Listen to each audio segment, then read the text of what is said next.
रूस की ये नई इंटरकॉन्टिनेंटल बैलिस्टिक मिसाइल है। ये रूस का टॉप सीक्रेट हथियार है जिसे रूस ने अभी हाल ही में टेस्ट किया है। रूसी मीडिया आर्टिकल के मुताबिक ये मिसाइल परमाणु हमले में सक्षम है और रूस ने इसकी टेस्टिंग करके पश्चिमी देशों की टेंशन बढ़ा दी है। रूस के रक्षा मंत्रालय ने इस मिसाइल के परीक्षण की पुष्टि की है। मंत्रालय ने कहा है कि यह मिसाइल रूस की सुरक्षा को पुख्ता करने में मदद करेगी।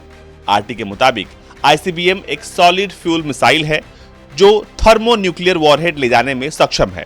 इसे जमीन पर किसी एक जगह या चलते वाहन से भी आसानी से सेनाएं फायर कर सकती हैं। रूस ने अब तक इसकी क्षमताओं और खासियत को लेकर कोई ज्यादा जानकारी बाहर नहीं दी है। इससे पहले रूस ने अपने पहले हाइपरसोनिक न्यूक्लियर मिसाइल की पहली रेजिमेंट को तैनात कर दिया है। रॉयटर्स के मुताबिक रूस के रक्षा मंत्री सर्गेई शोइगु ने राष्ट्रपति पुतिन को इसकी जानकारी दी। हालांकि रूस ने यह मिसाइल कहां तैनात की है इसकी जानकारी किसी को नहीं। अमेरिका चाहता है कि उसे पता चले कि आखिर रूस की यह भयानक मिसाइल कहां है, पर फिलहाल अमेरिका के पहुंच से ये बहुत दूर है। रॉयटर्स के मुताबिक इस सिस्टम का नाम एवनगार्ड है और राष्ट्रपति पुतिन के मुताबिक रूस के नए जनरेशन वाले परमाणु हथियार दुनिया के किसी भी कोने में हमला करने में सक्षम है। और उसी कड़ी में अब रूस के पास एक और इंटरकॉन्टिनेंटल बैलिस्टिक मिसाइल है जिसका परीक्षण करके उन्होंने पश्चिमी देशों की टेंशन को बढ़ा दिया है।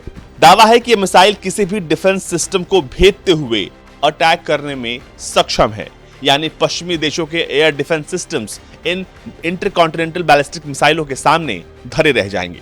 फिलहाल किसी भी देश के पास कोई हाइपरसोनिक हथियार नहीं है, लेकिन रूस ने अब अपने हाइपरसोनिक मिसाइल को तैनात करने के बाद फिर से एक इंटरकॉन्टिनेंटल बैलिस्टिक मिसाइल का परीक्षण करके दुनिया को चौंका दिया है। फिलहाल रूस अभी RS-24 यार्स मिसाइलों का इस्तेमाल करता है। रूसी भाषा में यार्स शब्द का अर्थ होता है एटॉमिक हमले को रोकने वाला रॉकेट, और यार्स मिसाइलों की तैनाती बड़े पैमाने पर रूस के बॉर्डर्स पर की गई है ताकि अगर किसी भी वक्त रूस पर हमला होता है तो ये मिसाइलें उन्हें नाकाम कर दे।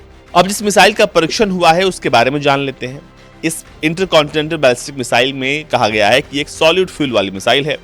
मतलब ऐसी मिसाइलों में लिक्विड यानी तरल ईंधन के बजाय सॉलिड फ्यूल का इस्तेमाल होता है।